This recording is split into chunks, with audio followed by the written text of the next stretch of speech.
44 runs the margin for Team India, and they take the 3-match series by 2-0. A good fight back from the West Indies, but India looked as if they were always in control with a subpar total that they put on the board after they lost the toss to stand-in captain Nicholas Pooran. 237 for 9, which at one stage could really have been 275, 280, even 300. The West Indies started well, then stuttered, then lost wickets, and then again a bit of a rearguard action took them to 193 all out. Still 4 overs they had left to bat. 4 overs 44 in this T20 era should be very gettable. So they'll feel it's an opportunity missed, but India will feel it's a good enough triumph to give them the series. Here we are to assess the series win and, of course, today's match win on Cricbuzz Live. I'm Gautam Bhimani in the company of Shaun Pollock and Dinesh Karthik. Shaun, I'll come to you first. This is going to be a really good win for Team India, given that they didn't have runs in the board and West Indies looked like they were in with a shout from time to time. Yeah, they did. They gave it a good try at the West Indies. I did say at the halftime show, I thought the bowling lineup of India would be too good for them. I think they thoroughly enjoyed it, the bowlers, on that surface. We saw in those first 10 overs, they were enjoying the short pitch deliveries. There's a few pinnages of the helmets. They were charging in. They were really enjoying to see the ball carry through. And they were just fantastic in what they did. Those 2 early wickets. I mean, West Indies got up to that start. You thought, well, you never know. But once they picked up those 2 wickets, they were always on the back foot. And then Krishna and his performance. I said yesterday, the first game, that I think he's a real find for India. And when he goes overseas, I think he's thoroughly going to enjoy those conditions and really perform well. Well, India brought overseas conditions to Ahmedabad in the second ODI, and that's why he was so good. But a good performance by them.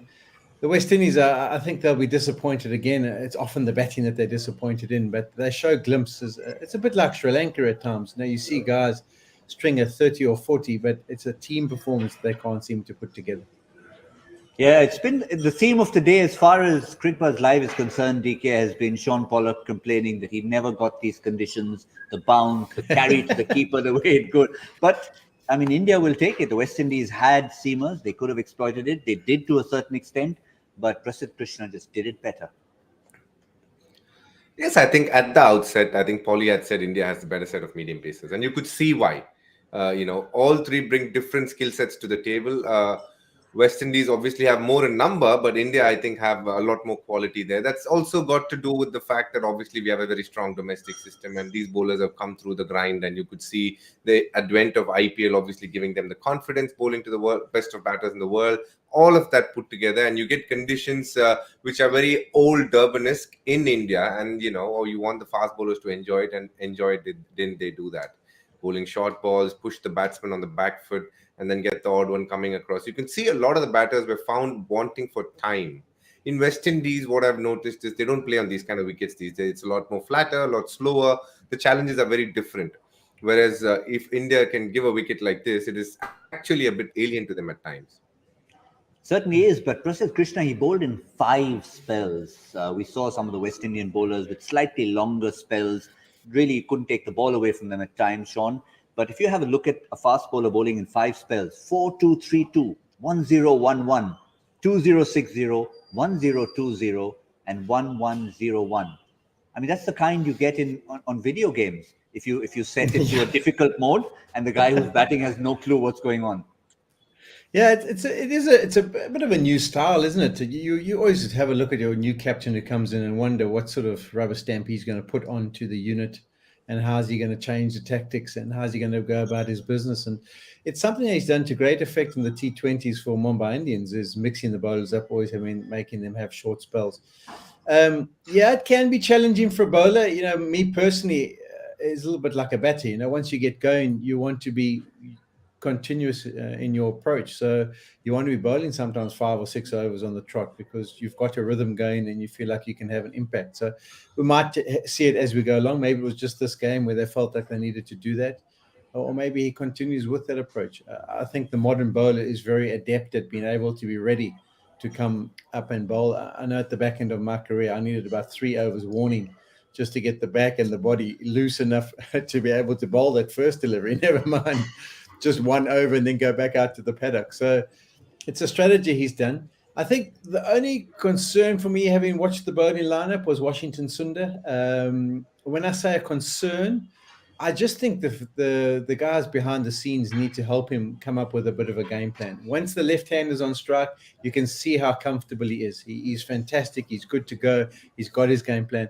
I just thought in those first 4 overs that he bowled, in the middle overs there to the right-handers, it was just a bit predictable. It was just basically darting it back of a length, and they were able to get onto him. So I just think he needs to work on maybe changing the angle every once in a while, the little arm ball from nice and tight to the stumps, just to try and mix it up a little bit from that perspective, and to be more effective. Because if he does get on surfaces that are flat, going forward, he needs to have that confidence that he's got a little bit more up his sleeve to be able to create some trouble.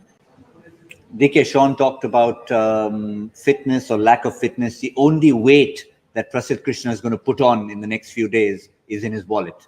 Because with a performance like that, we know the auction's coming up. We talked about someone like Odin Smith, who's going to maybe have a few more bucks coming his way. But there's a long string of Indian fast bowlers up for grabs, and he's done himself no harm with that performance, DK. I think he'll be sleeping with a massive smile on his face tonight. He bowled brilliantly. He deserves it. I think he's been with the team for some time now, right? Traveled with Team India to England, and obviously he's rubbed shoulders with the best, and he's enjoyed his time. And it's good to see him. I think arguably it was probably his best spell so far in one-day cricket all around, including the domestic tournaments that he's played. I don't think he'd be able to replicate a spell like this very often, because you don't get to bowl 9 overs for 12 runs too often. I think it's a fabulous spell. You need a lot of skill and also a bit of help from the wicket, and he got both of that. And you found some West Indies batting huffing and puffing for cover, which was great to watch.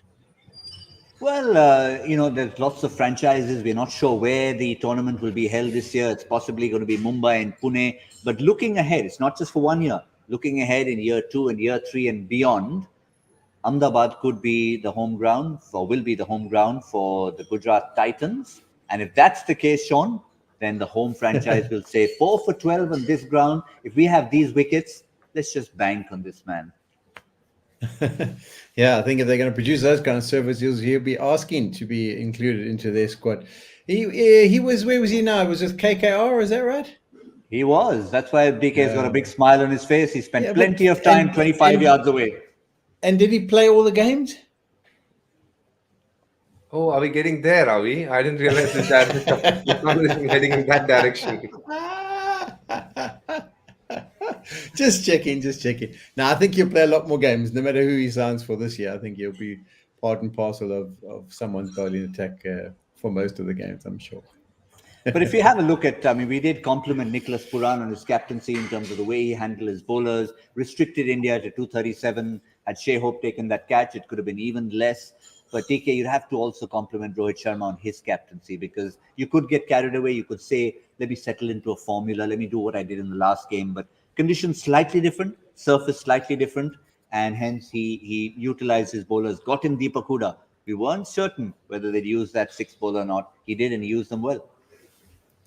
Yeah, I think he's obviously having a beautiful run with his captaincy. He's doing a good job. You can see the way he's rotated bowlers, or as it is the best bowler on display today. Prasidh has bowled in 4 to 5 spells, and then bringing Deepak Hooda at a critical time. But I can say this, that Deepak Hooda, Shamar Brooks would be really disappointed with that shot. I mean, that was a nothing shot at that point of time. I'm pretty surprised he played that shot. It was a bit, he was in the crease. He didn't even step out, didn't get momentum into the shot anyway. But I think what he brought Deepak Hooda for, I think Deepak Hooda got the job done. And, kudos to him. I really like the move of bringing Washington Sundar again when Odin Smith was going good. That's a brave move.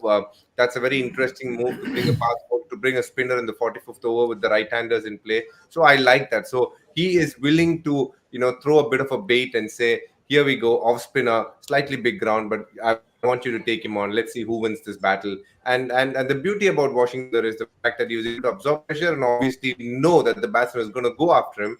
But you need some skill, and you need some ability to clear a ball if it's in the right spot. And he gave that at all. Good to watch. And that is captain bowler camaraderie. You can see that blossoming, and it's good to watch. Yeah, it's a camaraderie, you see. But Sean, Rohit Sharma, report card in the two ODIs for you, because he did well in the first, did well in the second. We all talked about what he brings to the table in our preview. He's done well, obviously, for a franchise you're very familiar with, but it's very different when you step up to the national side. Yeah, it is, and you know, he's had a bit of a taste of it. He's done it from time to time on a temporary basis. I just think sometimes you see individuals get thrust into the job when they've maybe had pretty limited experience in the pressures that might unfold when you do get that top job. But I think if you look at Rohit, where he's in his career, the amount of times he's captained Mumbai in the IPL, the pressure situations he's been in, the games he's played, I think it's a nice time for him to come in. I think he's pretty sorted as how he feels he should captain a side and what he wants to see from his players. And I think you'll see more and more of his kind of style implemented as the games go on. I mean, the Rashid Pant at the top of the order would have been something to do with Rohit and the way he wants to play at the KL Rahul in the middle overs. So yeah, I think he's in a good space with his captaincy. It is always a little bit more. I think the pressure situation will also be when he gets a few or gets some crowds into the arena to try and get the guys' attention on the boundary and to deal with the extra noise that's prevalent when you've got a full capacity crowd in. But yeah, I think he'd be very happy. First series that he gets in charge, and he's got a series win already. Just to finish off on Rohit Sharma, DK, we asked you at the start of the tournament because you know him well. We concluded that Virat Kohli brings energy as captain. What is it that we expected of Rohit Sharma? We already said. What have we got from him in these two ODIs that you see as a plus from Team India? I think the right word would be a tactical nose. I think he's been very good with it. Just the fact that he's rotated bowlers and done whatever he's done so well was good to watch. As I said before, he has a very good relationship with almost all the younger players, and that'll be something that's very enjoyable for the boys as well. But of course, no matter what Rohit Sharma did, he couldn't exactly control what the opposition did. And while they took wickets early on, they had steady flow of that. But there was a fight back, a definite fight back, an improvement for the boys in maroon. And we saw enough of that in terms of the partnerships. Just comparing this, they didn't have enough on the board to set India in that first game. This time around, they were chasing a total that was within their reach.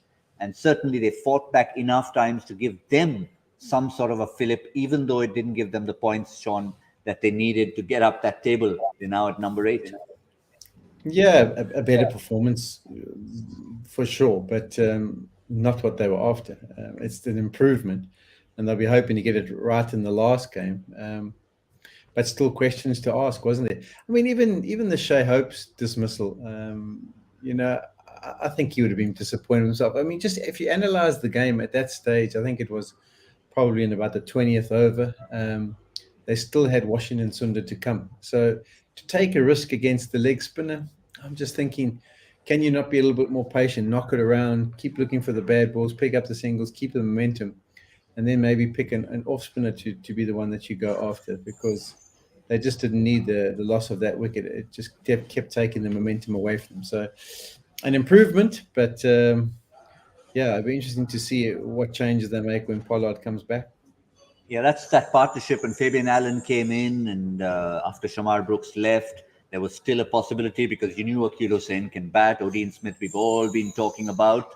But again, it was probably by the time 6 and 7 had fallen, too little, too late. The Hussain Allen partnership of 42, Brooks and Akil Hussain of 41. So they had these mini partnerships. But I think by the time Odin Smith and Alzari Joseph DK were hitting it to all parts, it was really India were just looking at when and not if. Yeah, I mean, this is the second day on the trot where the 6th wicket or the 7th wicket partnership has been the highest for the day. And if that is the case, then obviously it goes to show that the batters up front haven't stitched partnerships together and haven't batted as well as they would have liked.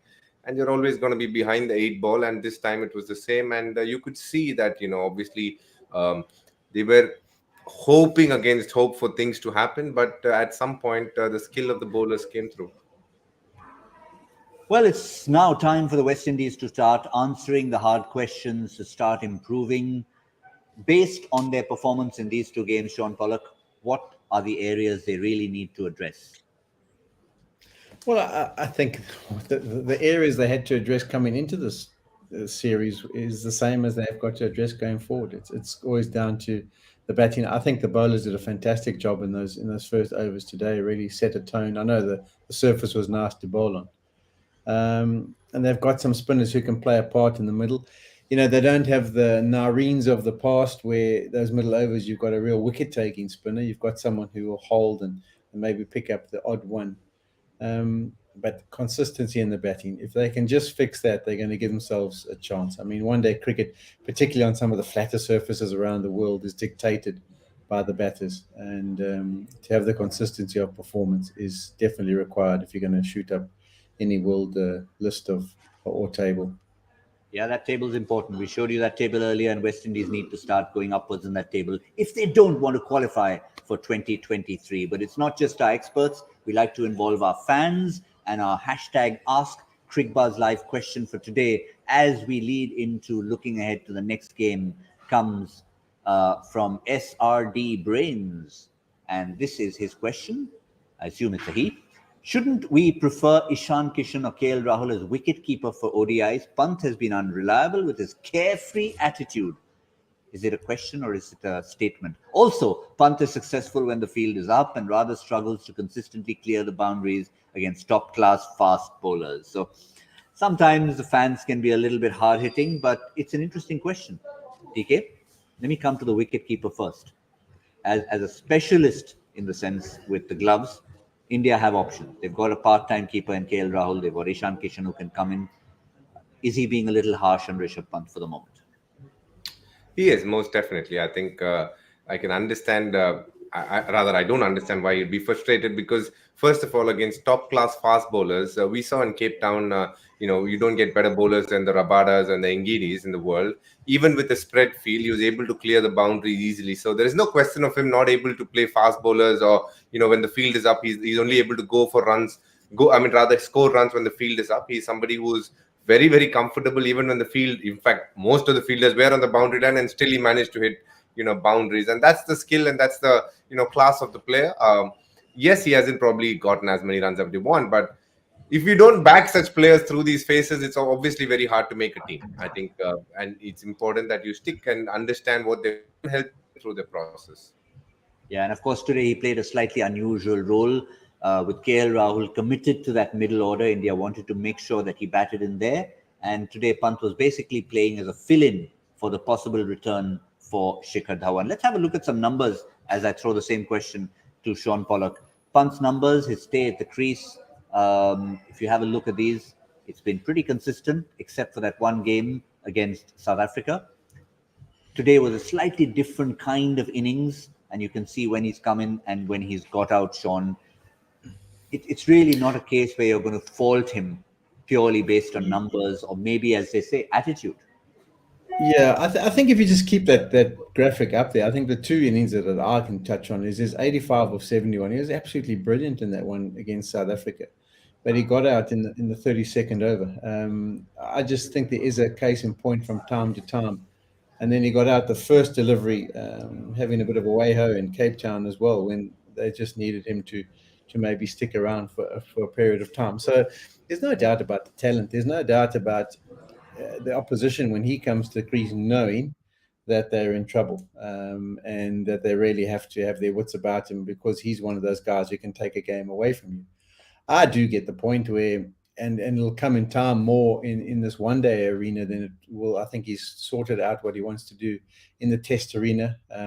We saw another example of it. You live by the sword, die by the sword from time to time. 3 balls that the Wanderers charged in that test match, got out for naught, but followed it up with a brilliant 100 after that. So I think as he matures, as he has more games, he'll sort of work out the art of when he needs to stick and when he needs to go. And if he gets that right, I don't think you can ask for anyone better in the middle order there. So I don't think there's any doubt about his spot.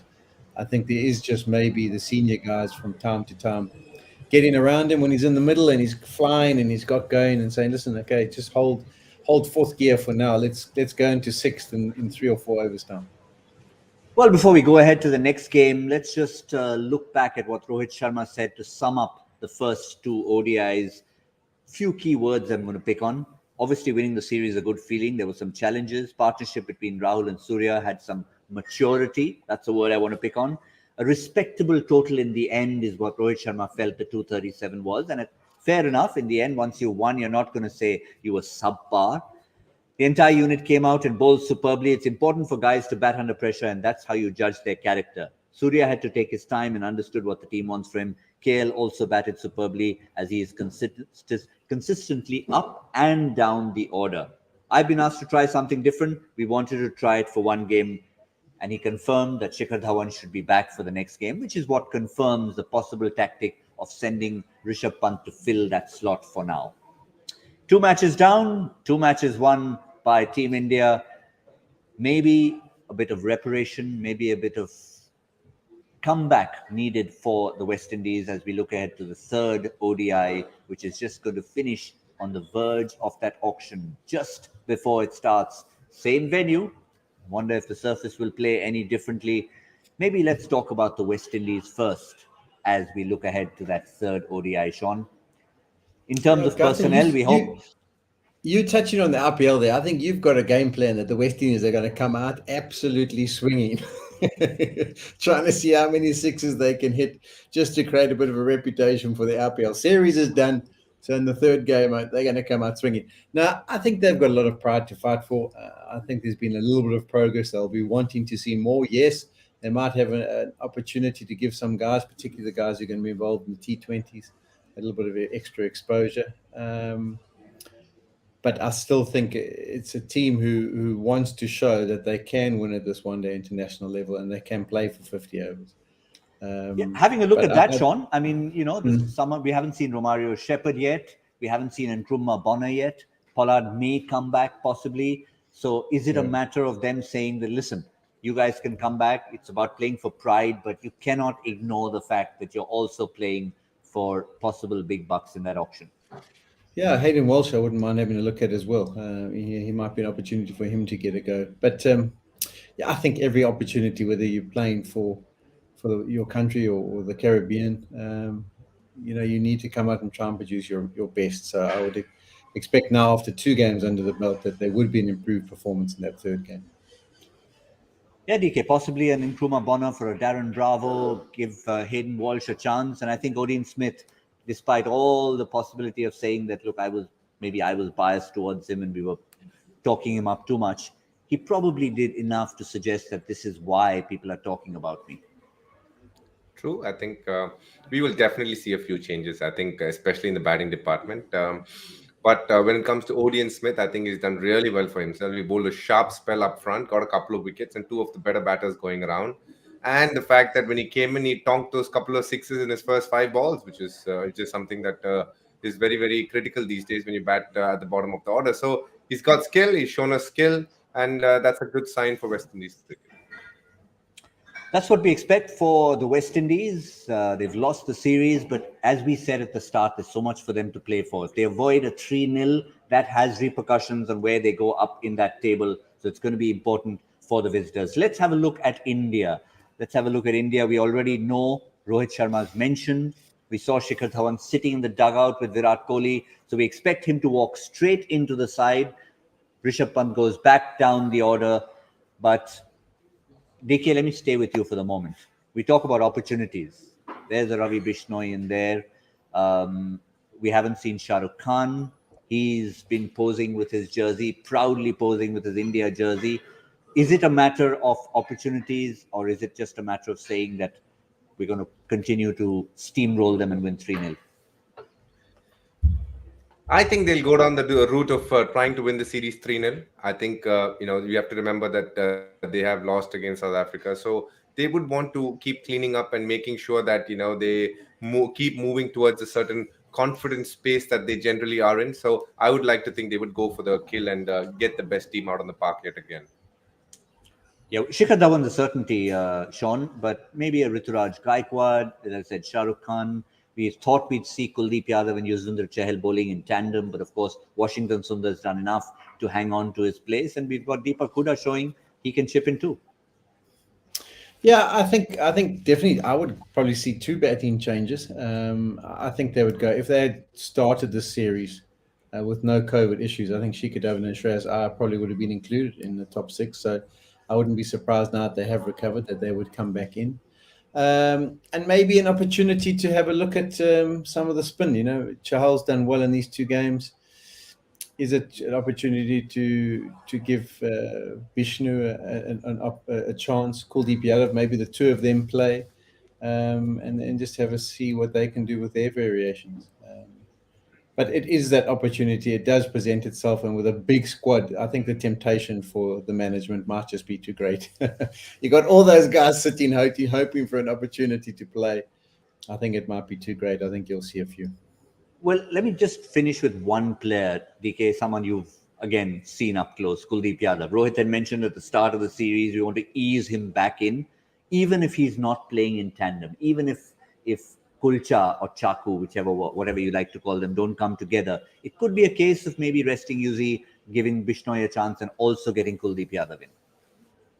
It could, but we got to understand that I think Chahal will like to play as much as he wants to, because I think when it comes to wrist spinners, you just want to get on a roll. You want the ball coming out of your hand nicely, get that feeling consistently, and he would like to play as many. It's great. In the first game, he got 4. In this game, he's again bowled well. So I think he will keep wanting to go from confidence to confidence. So I don't see it happening. But if they do go down that direction where they have decided to obviously bring in some new personnel in, some people obviously make a comeback, that'll be nice to watch as well. Also, if you watch the Indian batting innings, at least for me, the shot of the innings was from Yuzvendra Chahal. Straight bat, straight down, boundary. He's showing that he wants a promotion in the batting order. He doesn't just want to play that third ODI. He's sending a message out there. He walked out with that swagger, and let's see what he finishes with. Knowing the individual as well, you got 11 of 10 balls. You'll be going around telling, did you guys see my strike rate? Did you see my 110 strike rate? I don't think it's just in the dressing room, Shaun. He'll probably put it up on Instagram. Look out for Yuzvendra Chahal's Instagram. It's going to be all over. Stories, posts, absolutely everything. For now, the only post you need to look out for is the joy factor question. Seems a long time ago when we asked it. Let's remind you what the question was. Waqar Younis achieved this feat 3 times in international cricket. The last person to do it was Shaheen Shah Afridi. When I first saw the question, I thought it was Shahid Afridi. You think of Afridi and Younis, you think of Afridi borrowing Younis's bat and doing whatnot. What record are we talking about with Shaheen Shah Afridi? And let's go straight to the answer first.